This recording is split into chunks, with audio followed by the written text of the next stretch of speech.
D'entrée de jeu, il y a déjà eu quand même un certain nombre là, de webinaires organisés par le CREAC sur le sujet, toutes d'excellentes conférences. Et puis, j'ai assisté à une bonne portion de ces conférences-là depuis presque les 2 dernières années, disons, là, en direct, ou j'ai écouté les vidéos une fois qu'ils étaient mis en ligne. Donc, évidemment, il y a eu déjà beaucoup d'aspects qui ont été abordés au niveau santé des sols, puis je me suis posé la question, est-ce que je vais juste en remettre une couche ou est-ce qu'il n'y aurait pas moyen de peut-être essayer de dégager les bases derrière tout ça, ce qui unit peut-être un peu là, l'ensemble des présentations qui ont précédé, que je vous invite d'ailleurs à aller revoir ou à voir si vous ne les avez pas vues, parce qu'il y a vraiment du contenu intéressant là-dedans.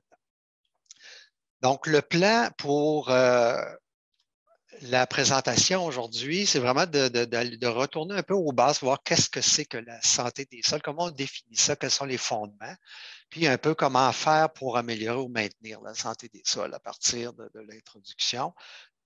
Chemin faisant, on va parler un peu de certaines pratiques et de la santé des sols, des bons côtés, des nuances à apporter, et on va passer quelques messages clés, dont ceux en lien avec le mini-sondage que vous avez pu remplir il y a quelques minutes.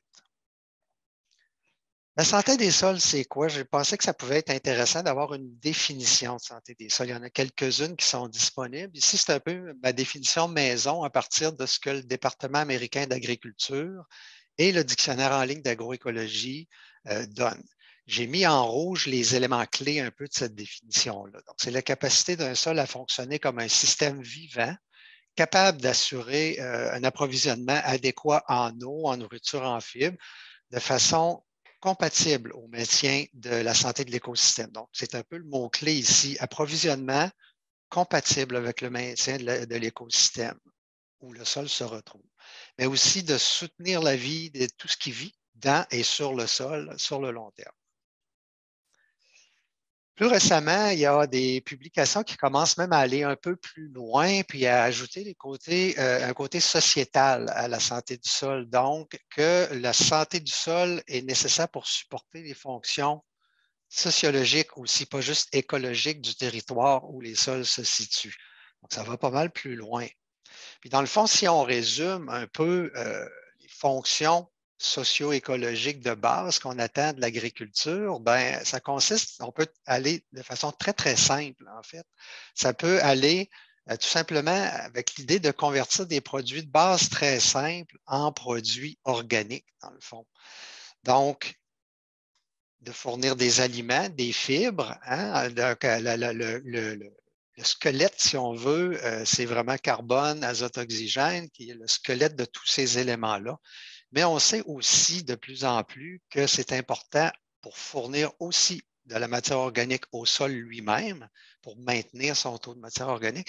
Et on demande à l'agriculture de plus en plus de contribuer à d'autres enjeux sociétaux, comme atténuer les changements climatiques par ce qu'on parle beaucoup là, ces années-ci, séquestration du carbone, par exemple, pour retirer du CO2 de l'air. Mais tout ça, et je vais en parler souvent durant la présentation, à la base, c'est conditionné par la photosynthèse dans les systèmes agricoles. Donc, c'est vraiment, il faut essayer de réfléchir à la santé du sol par rapport à comment on gère la photosynthèse dans nos systèmes, sur nos sols. Pour mieux comprendre un peu justement tout cet aspect-là, ben, on peut retourner vraiment au fondement de la santé des sols. Il y a trois, à mon avis, il y a trois piliers comme tels qui soutiennent, qui sous-tendent la santé des sols. D'abord, premier pilier, l'activité biologique. On entend principalement l'activité des micro-organismes et de tous les invertébrés, les vers de terre, les insectes, etc., qui sont actifs dans le sol.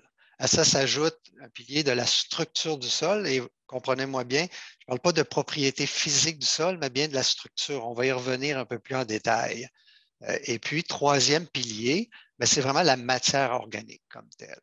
Ce qui est important de retenir de ce schéma quand même assez simple ici, c'est qu'il y a des zones de chevauchement aussi qui conditionnent un peu comment les choses vont se passer dans le sol, à savoir quel genre d'habitat le sol va constituer pour des racines, mais aussi pour les organismes qui vivent dans le sol.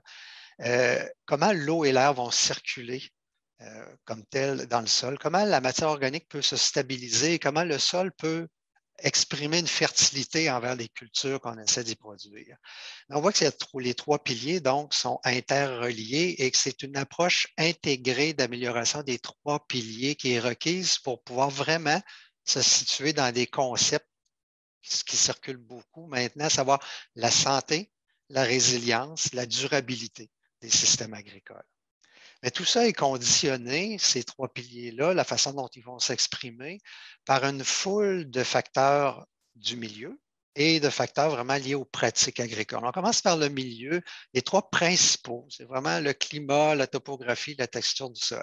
Ce qui est intéressant, c'est que, puis c'est un peu en lien avec la conférence précédente que Catherine Bossé nous a donnée, très intéressant, c'est que c'est aussi des facteurs clés qui définissent un peu la façon dont les sols vont évoluer en différentes séries de sols. Donc, il y avait quelqu'un qui avait posé la question lors du webinaire de Catherine, une question très pertinente de savoir est-ce que les études pédologiques, les séries de sols pourraient aider à mieux comprendre un peu comment, par exemple, les sols peuvent séquestrer du carbone, etc. Bien, je trouve que c'est une très bonne question. En fait, à mon avis, la réponse est oui, parce que c'est un peu les mêmes facteurs de milieu qui conditionnent la série de sols et la façon dont le sol va évoluer, la santé va évoluer. Mais il y a les pratiques agricoles très importantes. Ce n'est pas exhaustif la liste, mais c'est les principales, à mon sens, qui peuvent affecter un peu la santé du sol, à savoir, par exemple, le poids de la machinerie, l'intensité du trafic de cette machinerie-là, l'intensité du travail du sol, la façon dont on gère les résidus de culture, les effluents d'élevage, les autres résidus organiques, les fertilisants en général, la couverture des sols, puis la diversité végétale dans nos couverts végétaux, mais dans la rotation des cultures principales aussi. Finalement, c'est un peu toute cette série de facteurs-là qui vont faire que le sol va pouvoir plus ou moins contribuer aux fonctions socio-écologiques, à rendre les services socio-écologiques qu'on attend du sol. Puis on le voit qu'il y en a plusieurs ici. Je ne ferai pas là, un tour exhaustif de tout ça, de cette photo-là, mais vous voyez les principales fonctions du sol en jaune et les principaux services qui sont associés à ces fonctions-là, qu'on attend du sol, à savoir qualité de l'air, productivité, sécurité alimentaire, disponibilité et qualité de l'eau, croissance racinaire, biodiversité. Mais en haut, santé humaine et résilience de la société, un service sociétal de plus en plus associé à la santé des sols. Donc, on voit que, dans le fond, la santé du sol, c'est vraiment central. Mais pourquoi est-ce qu'on en parle tant encore aujourd'hui? Ben, c'est peut-être associé un peu à la première révolution verte qu'on a vécue à partir des années 50, qui nous a quand même appris des choses. À savoir que l'agroécosystème, ça ne peut pas se résumer à un site industriel. On était à ce moment-là vraiment dans un paradigme de productivisme par la simplification, je dirais, où on cherchait à simplifier les rotations de culture, tout ça, pour essayer d'atteindre une production adéquate, mais avec toujours un système plus simple. Et on voit aussi, on constate à quel point maintenant le sol est vraiment le cœur de l'agroécosystème qui conditionne tout le reste. Et puis là, on est plutôt dans un nouveau paradigme de productivité durable. Donc, en conséquence, puis ça m'amène à la première question du sondage qu'il y a eu en début de webinaire. Un cours de pédologie, à mon avis, c'est vraiment essentiel pour bien comprendre comment fonctionnent les sols, pour bien anticiper un peu comment telle série de sols va réagir à une pratique spécifique. Donc, je suis content de voir qu'il y avait quand même au-dessus de 70 des gens qui ont répondu au sondage qui avaient suivi un cours de pédologie. Alors, bravo, parce que c'est vraiment essentiel dans la boîte à outils de l'agronome. On va reprendre maintenant les piliers de la santé des sols un à un peu plus en détail pour voir un peu en quoi ça consiste, pourquoi c'est important de le considérer. La structure du sol, premier pilier que j'aborde, c'est vraiment de permettre à l'eau et à l'air de circuler comme tel. Donc, pour ça, ça prend des pores, mais surtout un réseau poral, parce que c'est bien beau d'avoir des pores, encore faut-il qu'ils soient interconnectés. Il y a deux grands facteurs qui vont venir beaucoup influencer l'état du réseau poral, la compaction et l'agrégation comme telle. Mais je veux amener le point aussi qu'on va en parler, la compaction et l'agrégation un peu plus en détail, mais la structure du sol, c'est aussi très important pour la résilience du sol face aux changements et aux changements climatiques, entre autres les sécheresses. On le vit ces dernières années de plus en plus hâtives et intenses. Il faut donc vraiment trouver une façon d'aider autant que possible l'eau qui tombe à s'infiltrer dans le sol et non à se ramasser à ruisseler et à se ramasser dans les cours d'eau.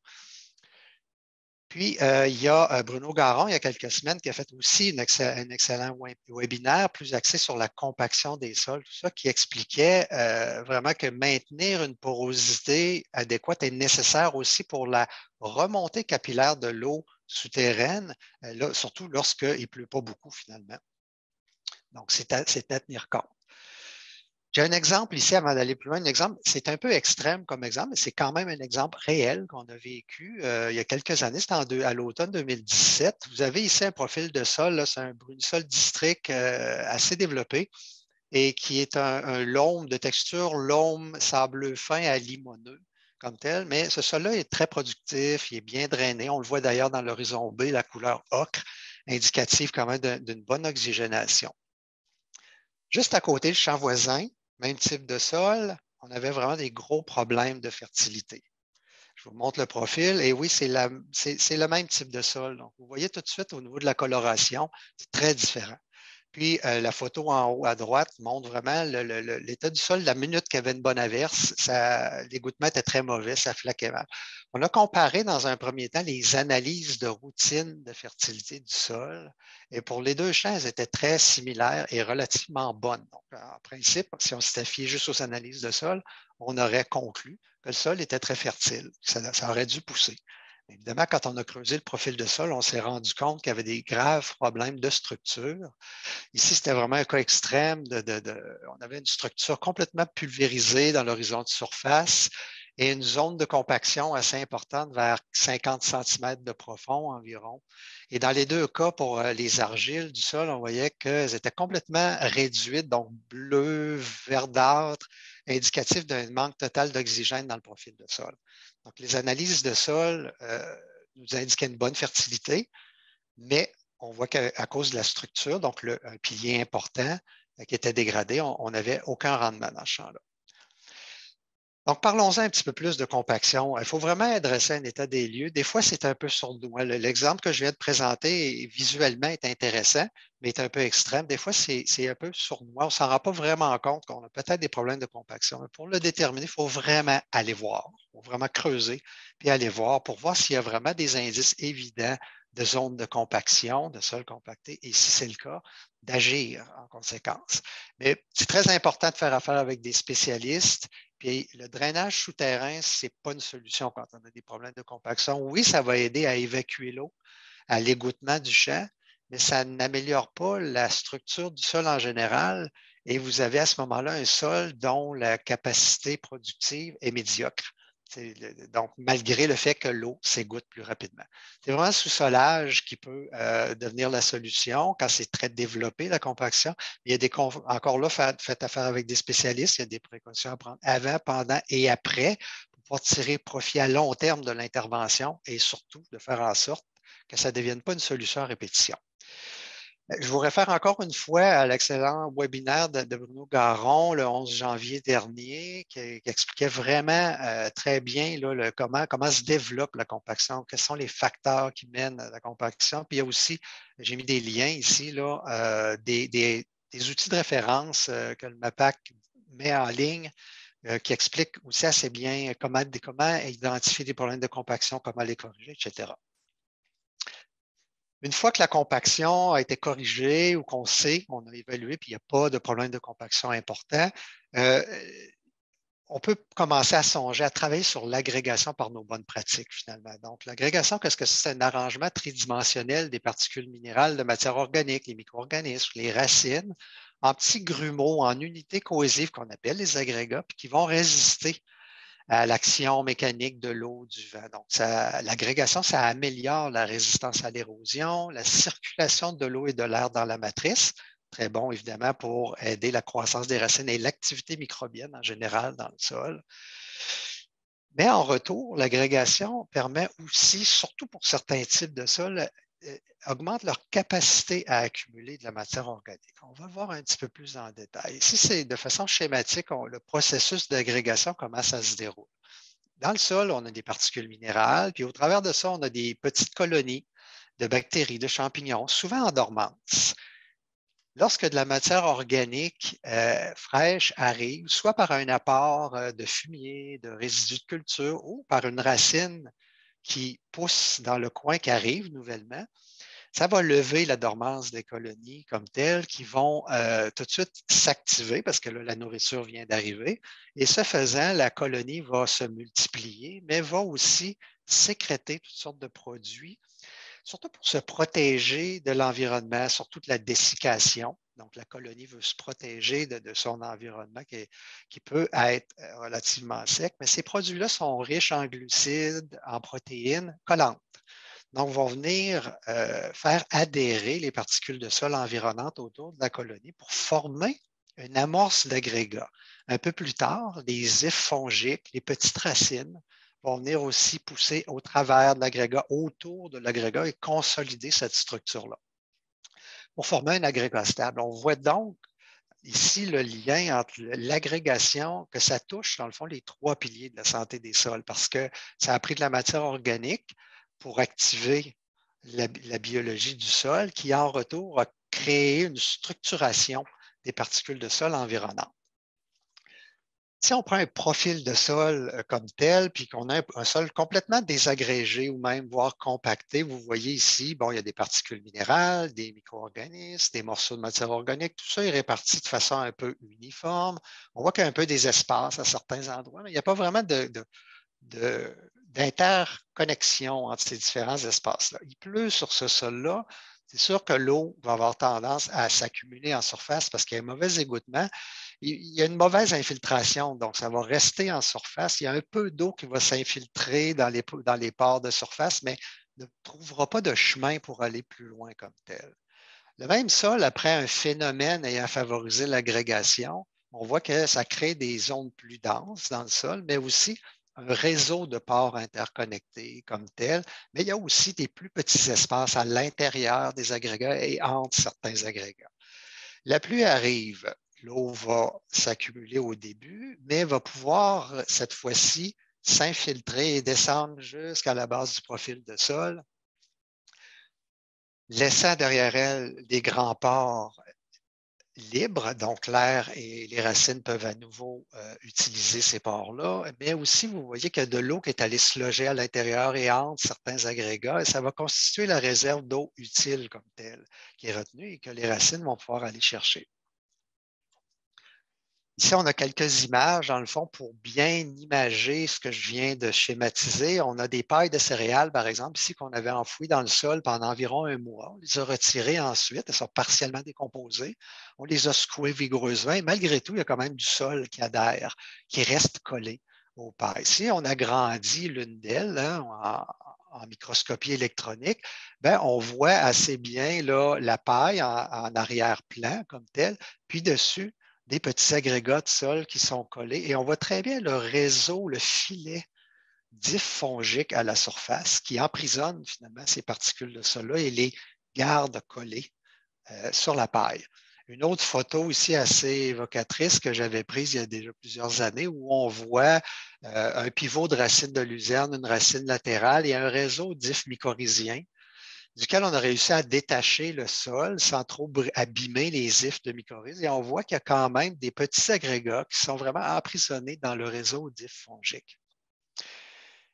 Mais les racines des plantes ont la même action un peu que ces ifs fongiques-là aussi. Donc, elles viennent protéger contre l'érosion. On voit ici un réseau de racinaire d'une plante qui a été déterrée, une plante vivante en croissance. On a secoué vigoureusement le sol et malgré tout, il y a une bonne portion de sol qui demeure emprisonnée dans le réseau de racines.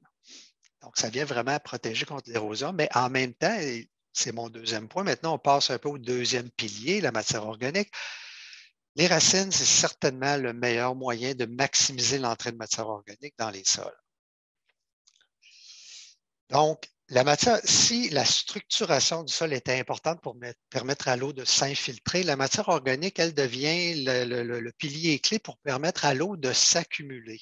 Donc, la matière organique, dans le fond, se trouve à avoir un double rôle. D'abord de carburant, on l'a vu, pour stimuler le phénomène d'agrégation et donc permettre une meilleure infiltration de l'eau qui tombe à la surface, mais également comme un peu une éponge elle-même, la matière organique, pour absorber et retenir de l'eau. Donc, constituer la réserve d'eau. Et évidemment, si l'infiltration est favorisée, cette réserve va être encore plus grande et va assurer une meilleure résilience face aux aléas climatiques comme les sécheresses. Mais en retour, dernier point important, c'est qu'une fois agrégé, le sol protège mieux aussi sa matière organique. On va le voir un petit peu plus en détail. Protège mieux la matière organique et donc lui permet de rester plus longtemps, de résister plus longtemps dans le sol avant d'être dégradée. Donc, la matière organique, deuxième pilier très important aussi. Mais comment est-ce qu'on fait pour augmenter la matière organique? Il y a trois piliers possibles. Ici, c'est un schéma que Marie-Élise Sanson, nouvellement professeure de pédologie à l'Université Laval, qu'elle a fait à l'époque où elle faisait son doctorat avec moi dans mon laboratoire. Donc, les trois piliers, le premier, c'est vraiment d'augmenter la photosynthèse comme telle du système, soit en augmentant la productivité en biomasse de la culture ou en couvrant mieux les sols avec, par exemple, des cultures de couverture. Premier levier. Le deuxième levier, c'est de s'assurer qu'il y a un retour de matière organique, soit via les résidus de culture, des cultures principales, ou par des apports exogènes, c'est-à-dire des apports de fumier, de compost, de résidus de papetière ou toute autre forme de résidus organiques qui n'est pas produit directement dans la parcelle, qui arrive d'ailleurs. Et le troisième levier, c'est vraiment de ralentir la décomposition de la matière organique. Un des mécanismes possibles en favorisant l'agrégation, on vient d'en parler, mais en réduisant le travail de sol, ça peut aussi être un levier. Donc, on voit qu'il y a trois leviers possibles, puis il y a différentes pratiques qui peuvent agir sur un ou plusieurs de ces leviers-là. Puis le graphique qui suit, lui, est très, très intéressant. C'est vraiment une méta-analyse européenne qui a été faite il y a quelques années sur les différentes pratiques, finalement, et leur potentiel pour augmenter la matière organique du sol. Ce qu'on voit, dans le fond, c'est que les pratiques où il y a des cultures vivantes, une bonne partie de l'année ou en permanence, ben, qui touchent donc l'augmentation de la photosynthèse, ont vraiment un potentiel plus élevé d'accumuler rapidement de la matière organique dans le sol que les pratiques qui touchent davantage le deuxième ou le troisième levier. C'est quand même important à retenir, c'est que les pratiques bénéfiques ne sont pas toutes égales dans leur potentiel d'augmenter la matière organique du sol. Ça ne veut pas dire que des pratiques comme le semi-direct, le retour de résidus, tout ça, ne sont pas de bonnes pratiques. Au contraire, mais c'est qu'elles ont d'autres avantages, d'autres bénéfices, peut-être pas leur bénéfice premier de penser à augmentation de la matière organique. Ça m'amène à la deuxième question du sondage qu'on a fait en début de webinaire, où je demandais aux gens, est-ce que vous avez déjà été observé ou entendu quelqu'un dire ah, ma matière organique n'augmente pas ou même qu'elle a continué à diminuer malgré le fait que je fais de bonnes pratiques comme telles. Il y a un point très important à retenir, c'est souvent la réponse peut se trouver dans cette situation-là, c'est que le taux de matière organique, c'est quelque chose qui évolue lentement dans l'augmentation comme dans la diminution et que ça dépend non seulement des pratiques en cours, mais des pratiques souvent du passé.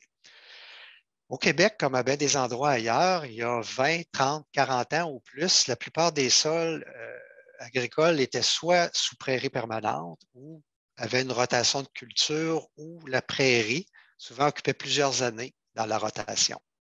Maintenant, on oppose un peu à ça dans ces sols-là des systèmes de rotation simples de quelques annuels où on fait un peu des cultures de couverture en intercalaire ou en dérobé, là où il y avait des prairies avant. Si on se fie au graphique précédent, ben, on comprend que c'est difficile, en fait, voire presque impossible de compenser la perte de matière organique du fait qu'on ne fait plus de prairies par un ajout de culture de couverture, même si c'est une bonne pratique.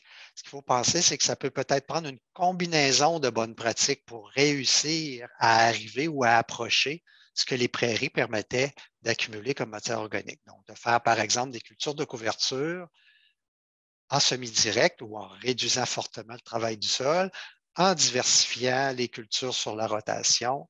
Donc, on pourrait accumuler plusieurs bonnes pratiques pour y arriver.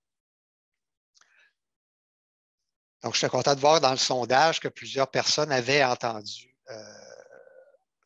cette réflexion-là et il y a une bonne partie de l'explication probablement qui se cache dans notre passé récent avec les prairies.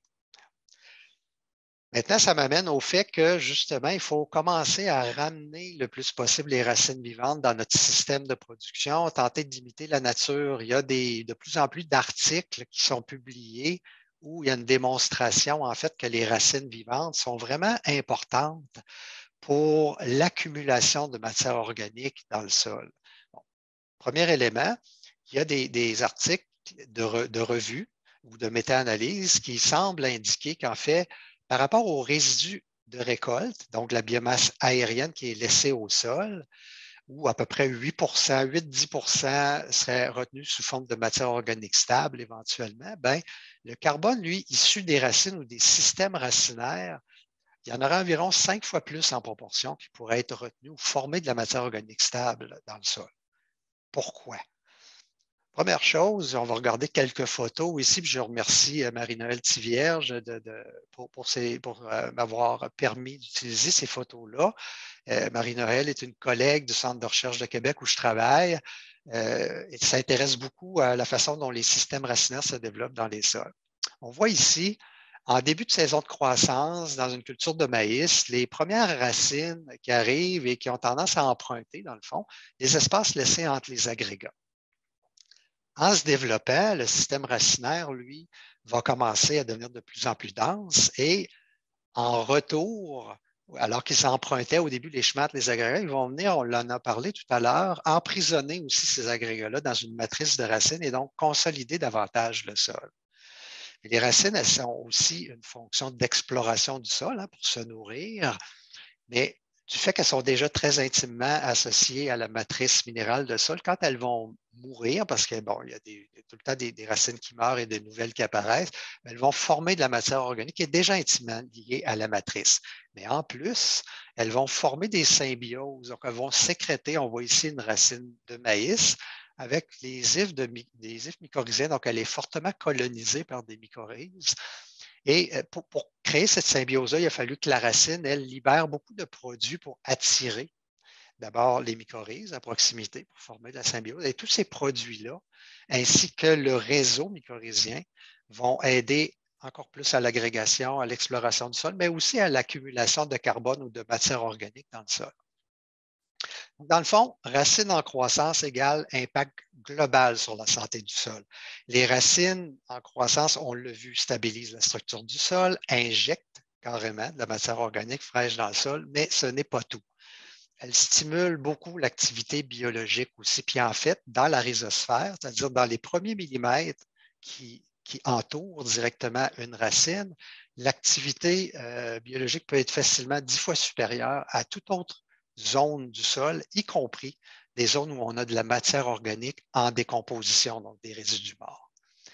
Mais, un point très important, c'est un point que j'espère que vous allez retenir aujourd'hui, elle favorise la formation de matière organique stable. Comment ça? On parle beaucoup de séquestration du carbone, de formation de matière organique stable, et ça m'amène à la troisième et dernière question du sondage où je vous demandais votre avis à savoir quel était le mécanisme de stabilisation de la matière organique. On l'a vu, il y a à peu près 2 des gens qui ont répondu par l'opération du Saint-Esprit. Peut-être qu'il y a un peu de ça aussi, surtout étant donné qu'on ne comprend pas tout. Mais près de 60 des réponses étaient au niveau de la formation d'acide humique. C'est peut-être un peu normal alors que les deux autres choix étaient beaucoup plus faibles, de l'ordre d'à peu près 15-20 de taux de réponse. C'est peut-être un peu normal parce que le modèle de formation de l'humidification, ça fait 200 ans qu'on en entend parler. Puis ce modèle-là prétend que les résidus ligneux, les résidus matures, comme des pailles de céréales, sont le matériau qui va permettre la formation d'acide humique qui constitue l'humus, notre matière organique stable. Donc, si on schématise, dans le fond, on a des résidus de récolte matures, par exemple. Ça va servir de nourriture aux micro-organismes qui vont utiliser ce qui est facile à dégrader pour eux, se multiplier, vivre, tout ça, et vont laisser, dans le fond, un résidu riche en lignine qui, lui, dans le sol, dans la solution du sol, au fil du temps, par des réactions un peu qu'on a de la misère à expliquer au bout de 200 ans, va former des macromolécules qu'on ne peut presque pas décomposer, qu'aucun micro-organisme n'est capable d'attaquer pour former des acides humiques et notre matière organique stable serait à ce moment-là faite d'humus. La grande nouvelle aujourd'hui, c'est que cette théorie-là est en train de tomber en désuétude. Le nouveau modèle qui est proposé, c'est qu'au contraire, ce seront les résidus très décomposables qui seraient transformés en résidus microbiens qui, eux, vont former des complexes stables avec les argiles du sol.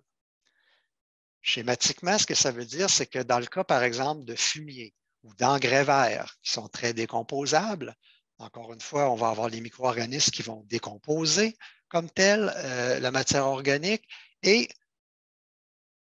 la convertir ou la transformer, cette matière organique-là, en une foule de produits microbiens.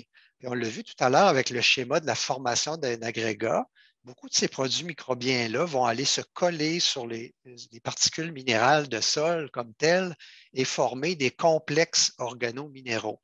Donc, il n'y a pas seulement les agrégats, mais les complexes, ça peut être très petit, mais il reste que c'est un mélange d'argile et de produits microbiens. Et notre matière organique stable, grande nouvelle aujourd'hui, sera en fait essentiellement formée par ce mécanisme-là.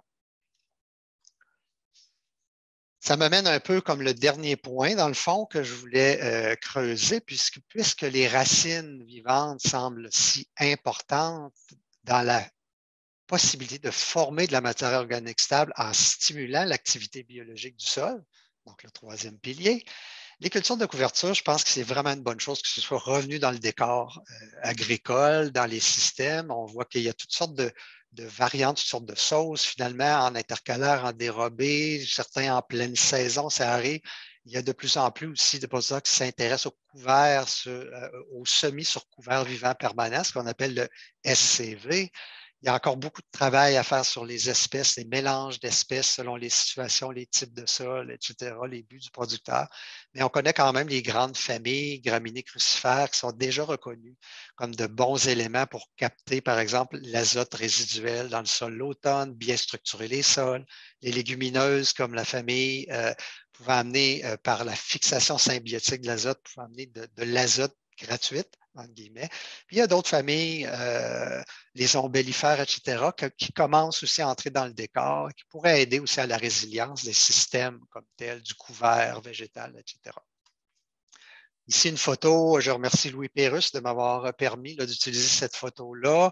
Louis Pérusse de SCV Agrologie. On voit là, que finalement un semis de maïs qui a été semé directement dans un couvert de luzerne qui avait déjà 3 ans d'âge.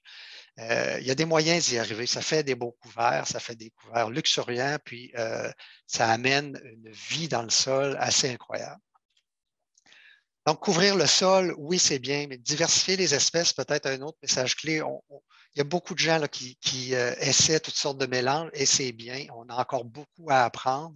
Mais peut-être un des éléments clés, dans le fond, associés à ça, c'est que pourquoi diversifier les espèces? En particulier pour amener différentes architectures racinaires qui sont peut-être complémentaires, qui vont avoir différentes actions sur différents piliers, sur un ou plusieurs piliers de la santé des sols.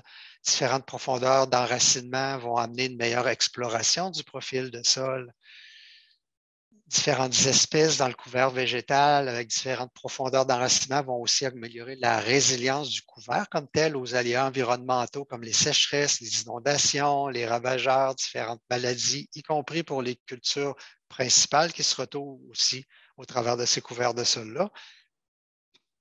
Et chaque plante stimule un peu des communautés spécifiques de micro-organismes d'invertébrés. Donc, le fait d'avoir une diversité de plantes dans votre couvert va aussi augmenter la résilience des fonctions socio-écologiques attendues du sol parce que vous allez stimuler un plus grand nombre de communautés microbiennes et d'invertébrés. Et ça peut même, finalement, fermer la porte à bien des infestations au niveau des maladies fongiques, tout ça, parce qu'une communauté très diversifiée et active, ce n'est pas tellement un bon milieu de croissance pour les agents pathogènes en général. Donc, en résumé, la santé des sols, il faut porter vraiment une attention équitable à la fois à la structure, à la teneur en matière organique, à l'activité biologique. Donc, choisir une série de bonnes pratiques qui vont venir aider à supporter au moins un des trois et une série de pratiques pour pouvoir supporter de façon équilibrée, équitable, l'ensemble des trois piliers de la santé des sols si on veut vraiment y arriver. de ne pas réfléchir à un de ces trois piliers-là vous fait probablement perdre temps et énergie au bout du compte.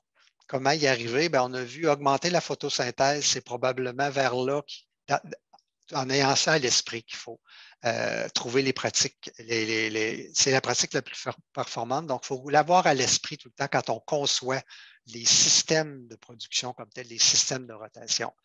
Évidemment, le but ultime, c'est tant que possible d'imiter la nature, peut-être pas forcément d'y arriver, mais de s'approcher du fait d'avoir des racines en croissance le plus possible au cours de la saison de croissance, voire ultimement en permanence, et de diversifier les espèces, tant les couverts, les cultures de couverture que la rotation principale aussi, souvent pour créer des opportunités d'avoir des couverts végétaux intéressants, mettons en dérobé. Je vous laisse là-dessus. Santé des sols, dans le fond, il y a un peu un paradoxe quand on parle de santé des sols. En conclusion, un paradoxe selon l'échelle qu'on considère. On a beaucoup parlé aujourd'hui de pratiques qui vont avoir un impact au niveau microscopique, macroscopique, voire peut-être jusqu'à l'échelle du champ ou comme tel, de la ferme comme tel. Et qui donc va pouvoir des éléments, des pratiques qui vont pouvoir amener une résilience de la ferme, de l'entreprise agricole face au changement climatique. La bonne nouvelle, puis c'est vers là qu'il faut aller, c'est qu'à partir du moment où plusieurs vont s'y mettre et qu'on va avoir, dans le fond, des pratiques à l'échelle plus régionale, on va commencer à moins travailler toujours en fonction de se prémunir, de se protéger contre les changements climatiques et on va commencer à avoir vraiment un impact sur le changement climatique de façon à l'atténuer. Donc ça, c'est la bonne nouvelle en conclusion. Puis, ça termine ma présentation. Ça va me faire plaisir pour la suite de répondre à vos questions. Alors, j'espère que ça n'a pas été trop vite. Sinon, évidemment, je pense que la présentation va être en ligne d'ici quelques temps. Vous pourrez, à loisir, retourner l'écouter. Je vous remercie de votre attention. Et puis, j'attends vos questions. Bien, merci beaucoup, M. Chantigny. C'est très intéressant. Alors, oui, on a quelques questions. Bon, je vais essayer y aller un peu logique aussi avec ce que vous avez présenté. Alors, peut-être la première question. La personne dit, on dit toujours que le drainage souterrain n'est pas la solution. Hein, vous l'avez dit que ce n'était pas toujours la solution dans votre conférence. Elle dit, mais les évaluations de drainage réalisées dans les années 60-70 avec beaucoup de prairies. Bon, aujourd'hui, avec les grandes cultures, peut-on dire que l'infiltration de l'eau est différente que les années 70 et qu'il faudrait drainer plus rapproché? Ça, c'est une question là, très technique, en fait, puis je ne suis pas un spécialiste du drainage souterrain, donc je ne pourrais pas dire qu'il faudrait drainer plus serré. Comme je vous dis, les situations à l'époque ont beaucoup été évaluées en fonction de comment les sols naturellement s'égouttaient. Et puis, donc, à savoir si ça était justifié de drainer souterrainement ou non. Maintenant, on est dans une dynamique un peu différente parce que souvent, c'est lié à des problèmes de dégradation des sols, le fait qu'il n'y ait plus de prairies, tout ça, la machinerie s'est alourdie. On a des pratiques qui ont été très dures, finalement, sur la santé des sols. Puis, souvent, c'est plus une question d'avoir des bonnes pratiques pour reconstituer une bonne structure, c'est-à-dire s'il y a des problèmes de compaction, corriger le tir. Ensuite, utiliser des bonnes pratiques qui vont permettre de maintenir l'état du sol sans compaction et une bonne agrégation de surface pour que l'eau s'infiltre. Parce que souvent, les gouttements à la surface, si ce champ-là est déjà drainé, la solution n'est probablement pas de drainer encore plus, parce que dans le fond, en réalité, il ne tombe pas plus de pluie qu'avant. On voit plutôt une tendance inverse avec les changements climatiques.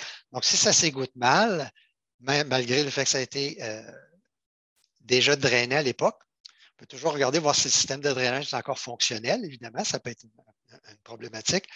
Mais de drainer encore plus serré, je pense que c'est que la structure du sol est dégradée. Donc, le milieu, en tant que milieu de croissance, il faut corriger ça. C'est un milieu, si c'est compacté, c'est un milieu médiocre de croissance, même si on rajoute des drains plus serrés.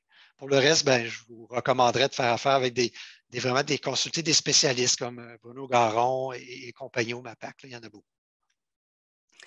Merci beaucoup pour la réponse.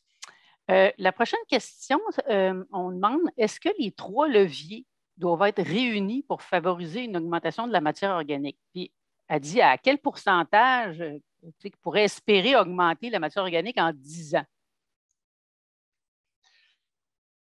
Ça dépend.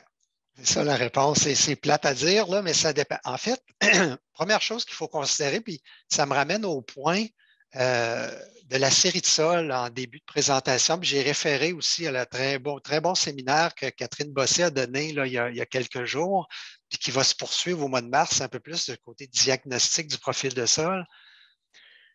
Les sols, intrinsèquement, ont un potentiel de matière organique qui est beaucoup défini par leur texture, ou plus précisément leur teneur en matière organique. Puis ça, ce potentiel-là va s'exprimer beaucoup par la topographie et le climat dans lequel le sol se retrouve. Donc, déjà, sans même parler de pratiques agricoles ou de piliers de la santé des sols, le sol a un potentiel. Comment il va s'exprimer? C'est sûr qu'on peut travailler à augmenter la matière organique. Si on travaille, par exemple, à l'aide de couverts végétaux, beaucoup de systèmes racinaires vivants dans le système de rotation, ça va vraiment, comme j'ai dit, celui-là avoir un impact sur les 3 leviers. Puis, on peut augmenter la matière organique par des apports de matière organique, tout ça, sans trop se soucier des 2 autres. Ça peut arriver, mais ça ne sera pas aussi facile, aussi rapide que si on travaille aussi en même temps à améliorer l'agrégation du sol, parce que, comme je l'ai dit, l'agrégation du sol est une forme de protection aussi de la matière organique. Donc, permet de ralentir. Si en même temps, on a beaucoup de racines dans nos systèmes vivants, tout ça, qui amènent de la matière organique et que parallèlement, on favorise une agrégation comme telle, puis une forte activité biologique qui vont venir protéger cette matière organique-là et l'aider à se convertir en produits microbiens pour former les fameux complexes organominéraux.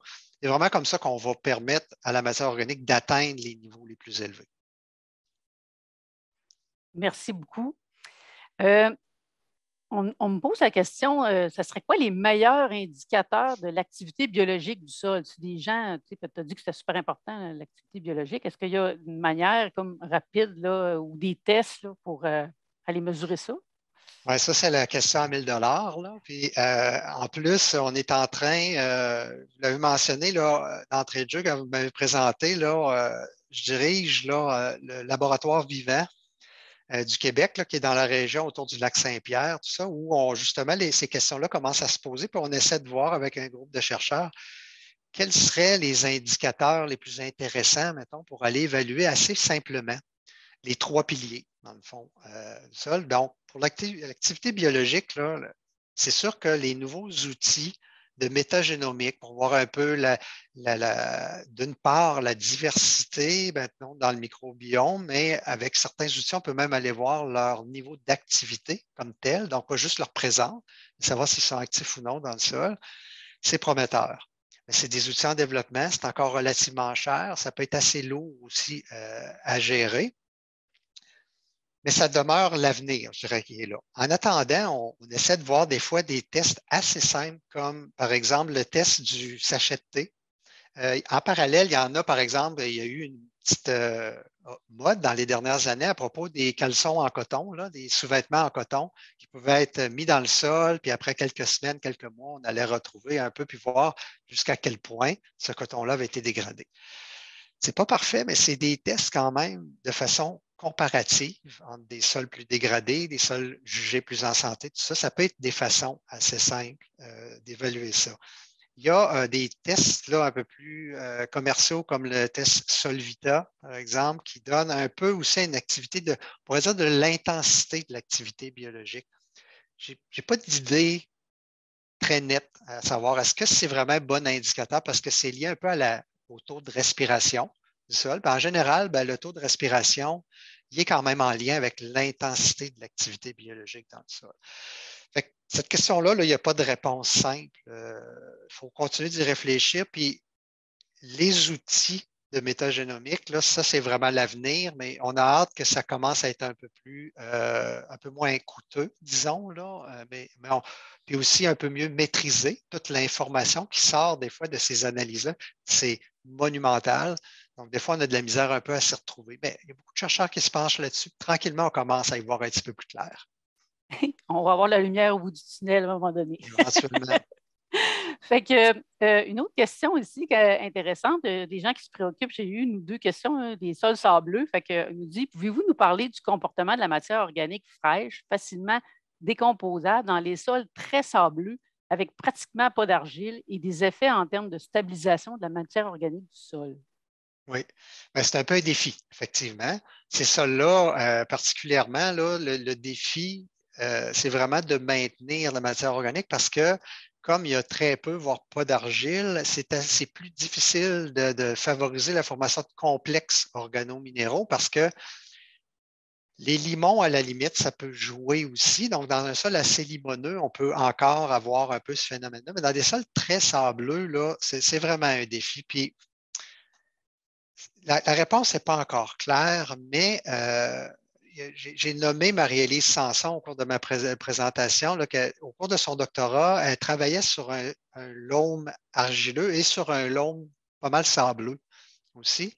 Et on se rendait compte que dans le loam sableux, ben, ce qui favorisait l'accumulation de ce qu'on appelle la matière organique particulière comme telle. Donc, c'est une forme de matière organique semi-décomposée, disons, donc, qui est encore assez grossière, mais partiellement attaquée par les micro-organismes, puis que des pratiques, par exemple, de réduction du travail de sol, encore là, de couverture de sol ou de retour abondant de résidus, favorisaient une augmentation de ce type de matière organique-là qu'on appelle particulière et semblait être un mécanisme de pouvoir augmenter la matière organique. Mais encore là, c'est les mêmes pratiques, dans le fond, dont on parle. Réduction du travail du sol, couverture tant que possible des sols.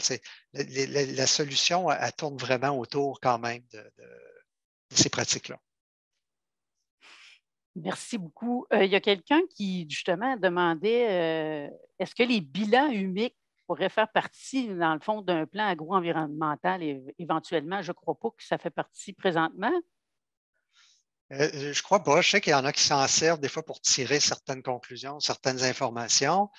Euh, Mon seul bémol, c'est qu'il faudrait repenser le bilan humique, mais avec une nouvelle théorie, non celle des acides humiques, là. Donc, il faudrait juste essayer de réfléchir, est-ce que les histoires de bilan humique tiennent encore la route pour évaluer la quantité de matière organique laissée au sol?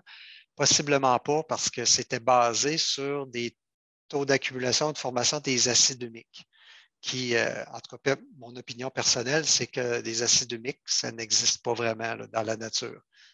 Ça fait 200 ans qu'on en cherche, qu'on en trouve juste dans des éprouvettes de laboratoire. OK, merci. Dans le fond, il y a plusieurs personnes qui ont dit aussi, ils constataient qu'il y avait des producteurs qui faisaient vraiment beaucoup, beaucoup de bonnes pratiques, là, des semis directs, des rotations, des engrais verts, ils checkent le poids de la machinerie. Ils se ramassent quand même avec des sols qui se densifient avec les années. Est-ce qu'il y a une explication à cela? Il y en a probablement plus qu'une. La première qui peut venir à l'esprit, puis c'est vraiment au niveau de la machinerie qui n'a pas arrêté de grossir. Puis si vous retournez voir là, le webinaire de Bruno Garon, il y a quand même des éléments de réponse là-dedans, à savoir que le sol peut-être justement, malgré des bonnes pratiques pour l'agrégation, tout ça, finir par se compacter, pas juste en profondeur, mais en surface aussi par l'utilisation d'une machinerie qui est sans cesse grossissante. On comprend un peu la logique, vu que les fermes se consolident, deviennent de plus en plus grosses. Tout ça, ben, la machinerie, la taille de la machinerie va un peu s'ajuster, mais on est un peu là, dans un cercle vicieux, je dirais, à ce niveau-là. Puis il faut vraiment regarder ce côté-là en premier, puis en discuter peut-être avec des spécialistes, justement, comme Bruno, Odette Ménard, qui me vient à l'esprit. Pour réfléchir un peu à, dans le système de production du producteur, la machinerie, elle, quel peut être son impact là, au niveau de la santé des sols. Il est possible que les problèmes soient ailleurs, mais ça vaut la peine au moins justement d'aller voir et de se poser la question. Est-ce qu'on n'est pas avec un équipement qui est toujours sur les limites de résistance du sol là, à ne pas s'effondrer, on pourrait dire, sa structure là, sur lui-même?